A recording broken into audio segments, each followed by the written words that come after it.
देखिए, आप ऑपरेशन सिंदूर को सफलतापूर्वक अंजाम देने के बाद आज दिल्ली में सर्वदलीय बैठक होगी। केंद्र सरकार ये अहम बैठक बुलाती नजर आ रही है। संसद भवन के एनेक्सी हॉल में सुबह 11 बजे मीटिंग होनी है।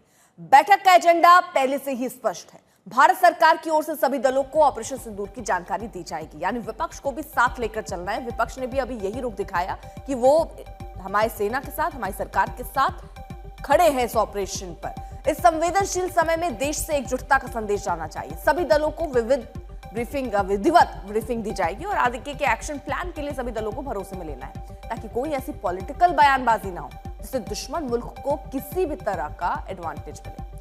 1971 युद्ध के दौरान अटल बिहारी वाजपेयी ने संसद में खड़े होकर कहा था कि आज मैं पार्टी की ओर से कुछ नहीं बोलूंगा, क्योंकि आज तो पूरा देश एक पार्टी है, हम सब एक हैं। और इस सर्वदलीय बैठक का उद्देश्य भी यही है कि सभी दल एकजुट रहें, शेष कार्य देश के सुरक्षा बलों पर छोड़ दें।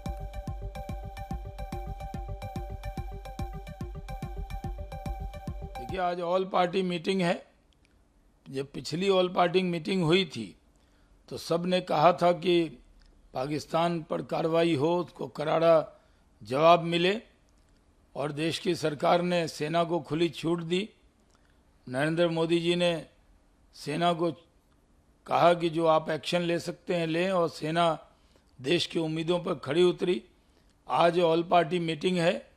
आज सारे पार्टी के सदस्य भारतीय होने के नाते 56 इंच की छाती करके बैठक में जा सकते हैं, गर्व कर सकते हैं अपनी सेना पे, और अपनी सेना को बधाई दे सकते हैं। सर्वदलीय बैठक अत्यंत प्रभावशाली और ताकतवर और जो निर्णायक ऑपरेशन सिंदूर हुआ है, उसके बाद ये पहली सर्वदलीय बैठक होगी। तो हम उम्मीद करते हैं प्रधानमंत्री इस सर्वदलीय बैठक की अध्यक्षता करें।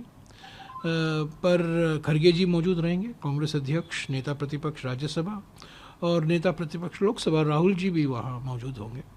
पर हम उम्मीद करते हैं कि प्रधानमंत्री आएँ इस सर्वदलीय बैठक में और सभी पॉलिटिकल पार्टी से बातचीत करें, उनको विश्वास में लें, आगे क्या कदम उठाने हैं उसकी एक चित्र दें।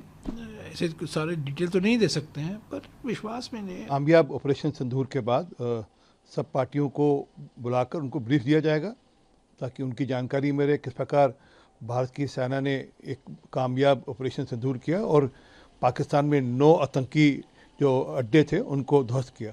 हम लोग इस समय भारतीय सेना के साथ खड़े हैं। सभी सैनिकों को हमारा सलाम है। और इसमें भी ऑल पार्टी मीट हुई थी, तो हम लोगों ने पहले भी स्पष्ट किया था कि भाई आतंकवाद को जड़ से ख़त्म किया जाए। इसके लिए जो भारत सरकार जो कदम उठाएगी, हम लोग उनके साथ खड़े हैं। हिमांशु मिश्रा हमारे साथ, हमारे सहयोगी जुड़ चुके हैं। हिमांशु, 11 बजे देखिए ये बैठक होनी है, लेकिन मांग अभी से 7 की बात तो जरूर हो रही है, लेकिन ये भी कहा जा रहा है कि प्रधानमंत्री की अध्यक्षता में दरअसल ये बैठक हो। देखिए, मुझे लगता है कि इससे पहले भी जब इस तरीके के कोई मुद्दे आए हैं, कोई इश्यूज रहे हैं, तो प्रधानमंत्री जो है सर्वदलीय बैठक में कभी नहीं आए, चाहे वो यूपीए की सरकार हो या एनडीए की सरकार हो। आप याद कीजिए, गलवान की जब घटना हुई थी तब ऑल पार्टी मीटिंग बुलाई गई थी, वो राजनाथ सिंह के घर पर बुलाई गई थी, क्योंकि वो सरकार में नंबर 2 हैं। या इस पुलवामा का अटैक हुआ या उरी में घटना हुई, तो जब इस तरीके की कोई सरकार के सामने या देश के सामने संकट होता है, तो सर्वदलीय बैठक बुलाई जाती है, जिसमें गृह मंत्री और रक्षा मंत्री दोनों ही जो है विपक्ष को ब्रीफ भी करते हैं और अपने विश्वास में भी लेते हैं। इससे पहले भी जब पहलगाम की घटना के बाद सर्वदलीय बैठक बुलाई गई थी, तो राजनाथ सिंह की अध्यक्षता में ही ये बैठक बुलाई गई थी। फिर ये मांग क्यों, हिमांशु?